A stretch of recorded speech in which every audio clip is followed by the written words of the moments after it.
جو مجھے اٹیک یاد ہے وہ بہت ہی بروٹل اٹیک تھا، اور مجھے لگ رہا تھا کہ بس جو ہے جان گئی، اب اس کے بعد کوئی ٹرننگ بیک نہیں ہے. اور مجھے یاد ہے میں نے کلمہ بھی پڑھ لیا تھا. اس وقت جو ہے نا خون سے میں بھری ہوئی تھی، اور کوئی جو ہے مجھے لگ رہا تھا کہ کوئی بچنے کا کوئی چانس نہیں ہوگا. وہ تو ایک اور اللہ تعالیٰ نے زندگی دے دی کہ میرے جو مین کیروٹیڈ آرٹری ہے اس سے بالکل لیس دین اے ملی میٹر جو ہے نا نائف پینیٹریٹ کرتے رک گئی وہاں پر. خدیجہ، جب آپ پہ حملہ کیا گیا تھا تو آپ کو ایسے زخم ملے جن کے نشان ہمیشہ رہیں گے. کیا آپ نے کچھ سوچا ہے کہ آپ کوئی سرجری کرائیں گی، کچھ ٹریٹمنٹ کرائیں گی ان کا؟ میرا خیال ہے these Oscars they signify my strength. میں جب ان کو دیکھتی ہوں تو مجھے یاد آتا ہے کہ میں نے کس قدر ایک ظلم اور بربریت کا سامنا کیا ہے، اور یہ مجھے ہمت دیتے ہیں آگے بڑھنے کے لیے. تو سرجری کا فی الحال میں نے سوچا ہوا نہیں ہے، لیکن آگے جا کے دیکھی جائے گی جیسے بھی ارادہ بنا. ابھی فی الحال تو کوئی میرا ارادہ نہیں ہے سرجری کرانے کا. حسین کا تعلق ایک وکلا خاندان سے ہے، تو ان کے خلاف یہ عدالتی جنگ لڑنا کتنا مشکل تھا آپ کے لیے؟ یہ بہت ایک لمبا کام تھا اور ایک بہت مشکل کام تھا، اور چونکہ انصاف لینا آسان نہیں ہوتا، اسپیشلی ایک عورت کے لیے. کورٹ جانا، وہاں پر مشکل مراحل کا سامنا کرنا ایک بڑا مشکل کام ہے. اب ہر طریقے سے جو ہے ہمیں پریشرائز کیا جاتا تھا، اور ابھی بھی پریشرائز کیا جا رہا ہے کہ صلح کر لیں. لیکن اب میں کہتی ہوں کہ ایک جرم تو تھا نا جو میرے پہ 3 مئی کو ہوا، 23 کھنجروں کا. اس کے بعد پورا سال یہ لوگ میری کردار تراشی کرتے رہے، انہوں نے میری کیریکٹر اسیسینیشن کورٹ میں بھی مجھے اس پہ نہیں چھوڑا.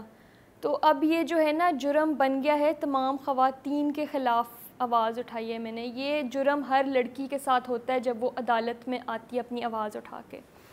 خدیجہ، بہت سارے سوالات ابھی بھی لوگوں کے دلوں میں ہیں کہ آخر آپ کو وکٹم کیوں بنایا گیا. تو لوگ یہ بھی سوچ رہے ہیں کہ شاید آپ لوگ کلاس فیلوز تھے تو آپ لوگوں کی آپس میں کوئی انبن ہو گئی تھی، یا کوئی گروپزم تھی، آپ کو ٹارگٹ کیا گیا یا آپ کو بلی کیا گیا. اس بات کی کلیریفیکیشن تو صرف آپ دے سکتی ہیں. بالکل، یہ میں نے کورٹ میں بھی اس کو کلیریفائی کیا تھا کہ I was being threatened and harassed due to which I stop talking to him. اور یہ میں نے بالکل اس کو کلیریفائی کر دیا تھا، اور وہ بھی اسی کی بنیاد پہ جو ہے مجھے ابھی بھی تھریٹن کر رہے ہیں کہ اب بھی آپ جو ہے نا گیو اپ کر دیں، کیونکہ ان کے جو والد صاحب ہیں وہ ہمیں ابھی بھی یہی تھریٹن کرتے ہیں کہ معاف کر دیں، صلح کر لیں.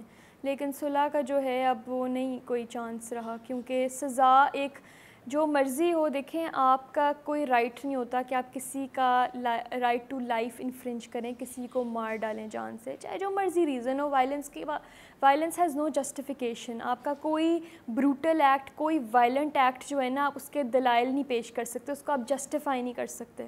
تو اس لیے یہ ایک جوڈیشری کی جیت ہوئی ہے، جو فیصلہ حق کے ساتھ ہوا ہے اور سچ کے ساتھ ہوا ہے. اور آگے بھی میں امید رکھتی ہوں کہ تمام کیسز ایسے ہی اسپیڈی ٹرائلز کے ساتھ جو ہیں وہ کنکلوژن تک پہنچیں گے، کیونکہ یہ بہت ضروری ہے، کیونکہ کیسز ورنہ لٹکے رہ جاتے ہیں اور پھر کبھی بھی جو ہے حل نہیں ہوتے.